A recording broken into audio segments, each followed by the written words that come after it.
Hello everyone, welcome to my YouTube channel Mamta maths tutorial. और आज 11th class में lecture 66 है ये। आज हम करेंगे एक्सरसाइज 2.3 को डिस्कस। फर्स्ट सम देखिए बेटा क्या है। Which of the following relations are functions. कौन कौन से रिलेशंस आपके पास फंक्शंस हैं। गिव रीजन, रीजन देना है। If it is a function, अगर फंक्शन है, then determine its domain and range. Then आपने इसकी डोमेन और रेंज निकालनी है। फर्स्ट आपने देखना है कि ये जो रिलेशंस हैं ये आपके पास फंक्शन है या नहीं है, रीजन देना है। और अगर फंक्शन है तो उसकी डोमेन बतानी है और रेंज बतानी है। देखिए जरा, 2 की इमेज 1 है, 5 की इमेज 1 है, 8 की इमेज 1 है, 11 की इमेज 1 है, 14 की इमेज 1 है, 17 की इमेज 1 है। तो ये आपके पास फंक्शन है। Yes, it is a function. देखो 2 की इमेज तो 1 ही है ना, 2 की तो यूनिक इमेज है 1। ठीक है। 5 की इमेज तो 1 ही है ना, 5 तो 1 से अटैच है, 5 किसी और से अटैच तो नहीं है ना। तो यानी कि हर एक एलिमेंट के पास एक अपनी इमेज है, तो ये रिलेशन आपके पास क्या है, फंक्शन है। और जैसे ये फंक्शन हो जाता है, ऑर्डर्ड पेयर का फर्स्ट एलिमेंट आपका क्या बन जाएगा, डोमेन। तो डोमेन में क्या आगे 2, 5, 8, 11, 14 एंड 17। और रेंज में क्या आएगा, सेकंड एलिमेंट आपका रेंज में आएगा। बट सेकंड में तो सिर्फ एक ही एलिमेंट है 1, तो ये आपकी क्या हो जाएगी, रेंज। सेकंड पार्ट की तरफ बढ़ते हैं। 2 की इमेज 1, 4 की इमेज 2, 6 की इमेज 3, 8 की इमेज 4, 10 की इमेज 5, 12 की इमेज 6, 14 की इमेज 7। देखिए हर एक एलिमेंट के पास अपनी एक ही इमेज है। 2 की इमेज 1 ही है, 2 की कोई और इमेज नहीं है। 4 की इमेज 2 ही है। ठीक है। तो सभी एलिमेंट्स के पास एक यूनिक इमेज है, तो ये आपके पास क्या आ जाएगा, फंक्शन आ जाएगा। और जैसे ही फंक्शन आ जाएगा तो हमें बतानी है डोमेन एंड रेंज। तो डोमेन हो जाएगी आपके पास ऑर्डर्ड पेयर का फर्स्ट एलिमेंट। डोमेन में आएंगे 2, 4, 6, 8, 10, 12 और 14। और रेंज में क्या आएंगे 1, 2, 3, 4, 5, 6 और 7। आगे के क्वेश्चंस देखते हैं क्या है। थर्ड पार्ट क्या है, 1 की इमेज 3, 1 की इमेज 5, 2 की इमेज 5। यहाँ पे आपके पास फंक्शन नहीं होगा, क्योंकि 1 जो एलिमेंट है इसकी यूनिक इमेज नहीं है। 1 3 से भी अटैच है, 1 5 से भी अटैच है। तो ये आपके पास फंक्शन नहीं है। और जब फंक्शन नहीं है तो डोमेन और रेंज की तो बात ही नहीं करनी हमने। सेकेंड क्वेश्चन को डिस्कस करते हैं। Find the domain and range of the following functions. In functions की आपने डोमेन और रेंज बतानी है। इस टाइप के फंक्शंस में आपने ये ध्यान रखना है कि डोमेन में क्या एलिमेंट आएंगे, कि किस किस पॉइंट पे फंक्शन की वैल्यू निकलेगी। बहुत इंपॉर्टेंट चीज बता रही हूँ। डोमेन कैसे देखेंगे, किस किस पॉइंट पे फंक्शन की वैल्यू निकलेगी। और रेंज क्या है, उन पॉइंट पे फंक्शन की वैल्यू क्या आएगी। ठीक है। डोमेन किन किन पॉइंट पे फंक्शन की वैल्यू निकलेगी, फंक्शन डिफाइंड होगा। और रेंज उन पॉइंट पे जिन पे फंक्शन क्या है, डिफाइंड है, उन पॉइंट पे फंक्शन की वैल्यू क्या आएगी, वो आपके पास आएंगे रेंज। क्वेश्चन से समझते हैं। एफ ऑफ एक्स क्या है, माइनस में मोड ऑफ एक्स। अब यहाँ पे देखो डोमेन निकाल रहे हैं कि किस किस पॉइंट पे फंक्शन की वैल्यू निकलेगी।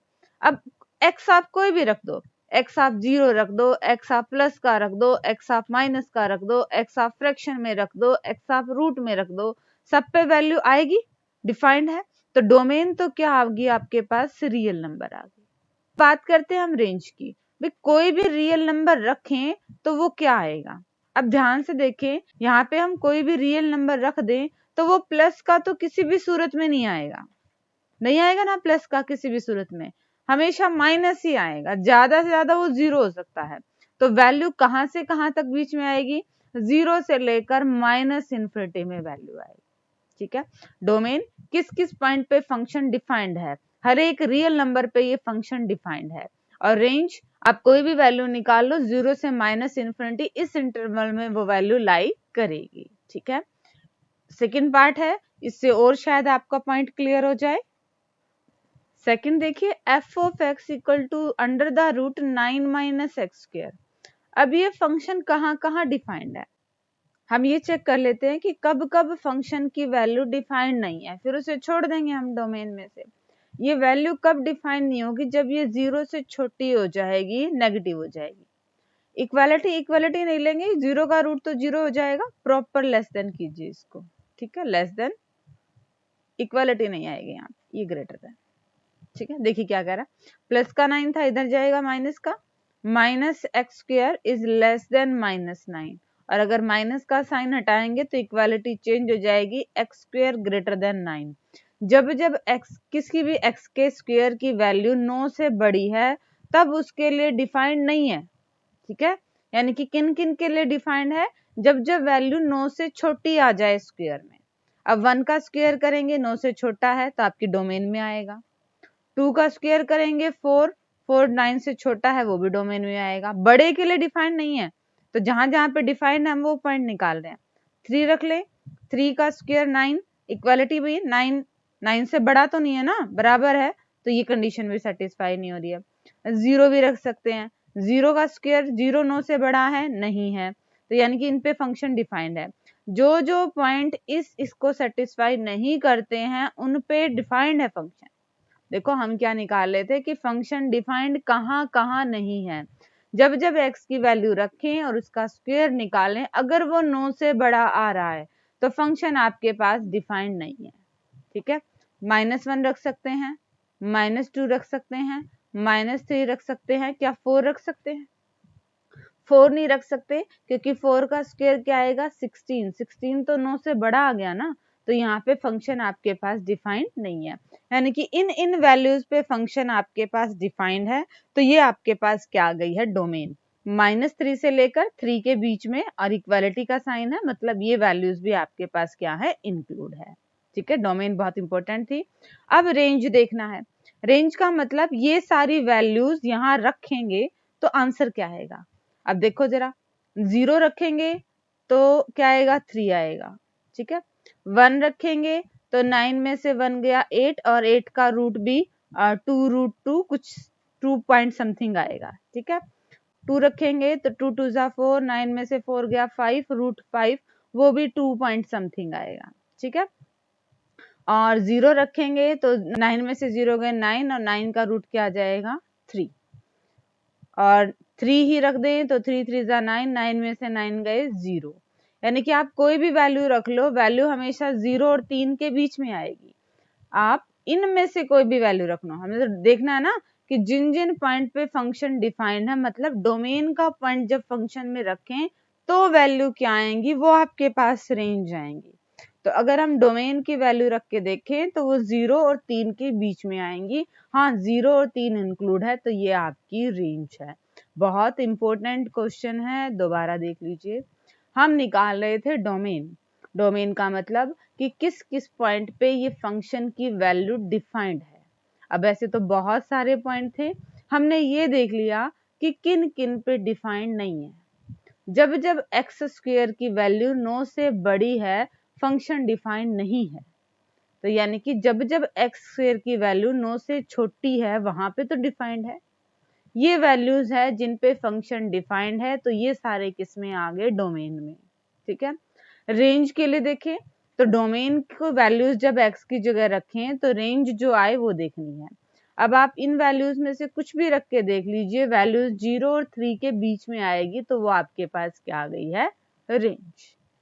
Third question, a function f is defined by f of x equal to 2x minus 5, write down the values of f of 0। बहुत आसान क्वेश्चन है। x की जगह सिंपली 0 पुट कर दीजिए, x की जगह 0 पुट कर दीजिए और ये आंसर आ गया। सेकंड पार्ट देखिए, f of 7 निकालना है। ये भी अगेन इजी है। f of x की वैल्यू आपको दे रखा है, x की जगह बस आपने 7 को पुट करना है। 2 और 7 की मल्टीप्लाई 14, और 14 में से 5 गए 9। अब आपने निकालना है f of -3। अगेन आप x की जगह क्या रख दीजिए? -3, -6 और -5, ये क्या आ गया? -11। क्वेश्चन नंबर 4 को डिस्कस करते हैं अब। Question number 4, the function t which maps temperature in degree Celsius into temperature in degree Fahrenheit is defined by temperature in Celsius equal to 9c/5 plus 32। ठीक है, ये आपके पास क्या है? फंक्शन t है जो टेम्परेचर जो कि सेल्सियस में है उसको फ़ारेनहाइट में डिफाइन कर रहा है। ये वैसे भी इम्पोर्टेंट रिलेशन है फ़ारेनहाइट और सेल्सियस के बीच में एग्जामिनेशन पॉइंट ऑफ व्यू से। ठीक है, तो आपने क्या निकालना है, टी ऑफ जीरो निकालना है। सिंपली आपने सी की जगह क्या रख देना है, जीरो रख देना है। सी की जगह क्या रख दिया, जीरो। ये टर्म तो आपके पास जीरो ही बन गई, आंसर क्या आ गया 32। नेक्स्ट आपने निकालना है T28, तो सी की जगह आप क्या रख देंगे 28, सी की जगह 28 मल्टीप्लाई किया, अपॉन में टर्म्स हैं तो एलसीएम लिया और सॉल्व कर दिया। नेक्स्ट है टी ऑफ -10, सी की जगह क्या रखेंगे -10 रखा, कैलकुलेशंस है, सिंप्लीफाई किया और आपका आंसर आ गया। फोर्थ पार्ट थोड़ा सा अलग है। फोर्थ पार्ट में देखिए क्या है, द वैल्यू ऑफ सी, सी की वैल्यू निकालनी है व्हेन टेम्परेचर इन सी 212, ये आपको दे रखा है। टी ऑफ सी आपको 212 दे रखा है। अब टी ऑफ सी की वैल्यू आपको गिवन है 9/5 सी प्लस 32 इक्वल टू 212। आपको इसको सिंप्लीफाई करना और सी की वैल्यू निकालनी है। तो प्लस का 32 था, दूसरी साइड गया माइनस का, घटा दिया, 9/5 मल्टीप्लाई में था, दूसरी साइड जाएगा तो 5/9 होगा, सिंप्लीफाई किया और ये आंसर आ गया। ठीक है, इस बार क्या था, आपको कंप्लीट टर्म कुछ दे दी थी, हर बार आपने सी की कुछ वैल्यू रखनी थी। इस बार टी ऑफ सी आपको दे दिया था 212, टी ऑफ सी की वैल्यू रखी, सी एक तरफ बाकी सारी टर्म दूसरी तरफ, और उसको सॉल्व कर लिया। फिफ्थ देखिए क्या है, find the range of the each of the following functions. आपने इन फंक्शंस की रेंज निकालनी है, बहुत ध्यान से करेंगे। एफ ऑफ एक्स क्या है, 2 - 3x, एक्स बिलोंग कर रहा है आर से और एक्स की वैल्यू क्या है आपके पास पॉजिटिव है।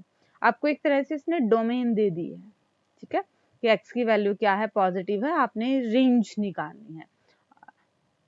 देखिए कैसे किया, सिंपली हमने क्या किया, गिवन फंक्शन को y के इक्वल मान लिया और यहाँ से x की वैल्यू निकाल ली।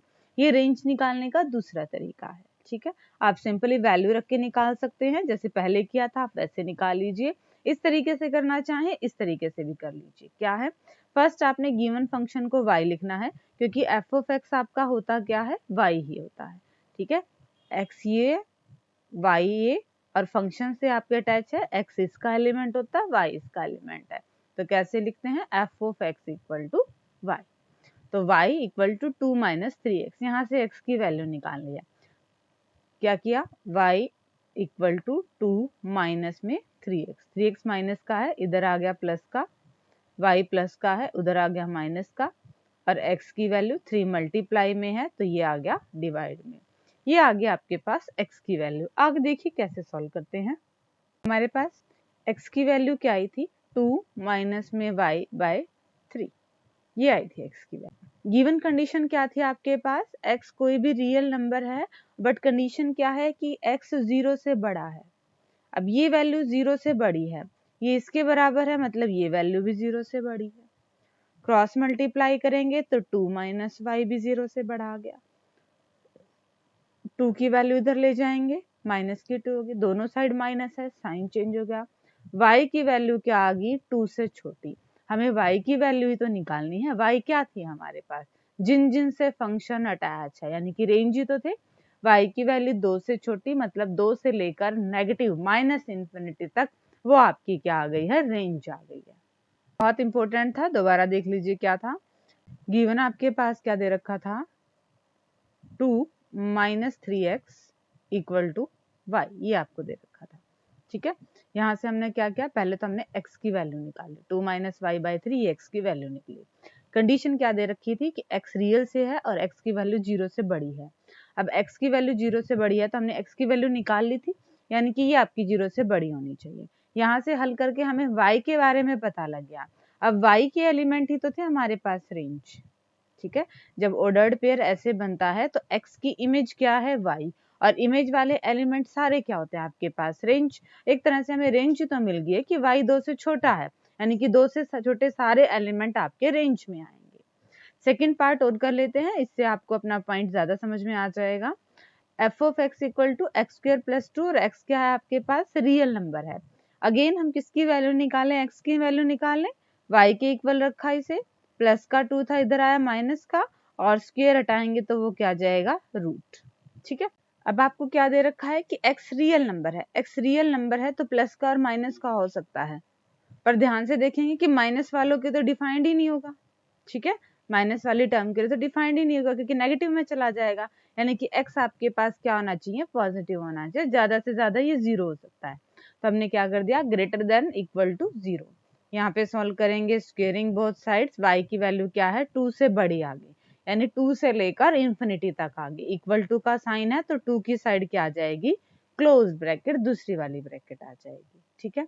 अगेन हमने यही किया, गिवन फंक्शन को y के इक्वल माना और वहां से हमने निकाली x की वैल्यू, ठीक है। x की वैल्यू का यूज करके फिर हम कहाँ पे गए, हमने y की कंडीशन देखी और वहां से क्या निकाल लिया, रेंज निकाल लिया।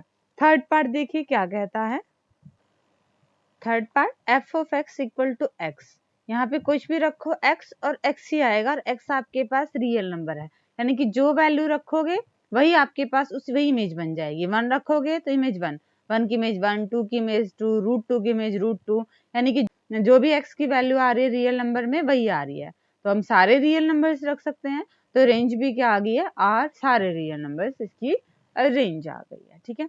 डोमेन और रेंज ये बहुत इंपॉर्टेंट है, एग्जामिनेशन पॉइंट ऑफ व्यू से क्वेश्चन पक्का आता है डोमेन और रेंज से रिलेटेड, तो आप इस क्वेश्चन को बहुत अच्छे से करेंगे। ओके स्टूडेंट्स, होप कि आपको ये अच्छे से समझ में आए होंगे, डिस्क्रिप्शन में इनके नोट्स हैं वो ले लीजिएगा, और आगे सिलेबस करने के लिए मेरे चैनल से जुड़े रहिए, इसे लाइक कीजिए, शेयर कीजिए और सब्सक्राइब कीजिए। Thank you.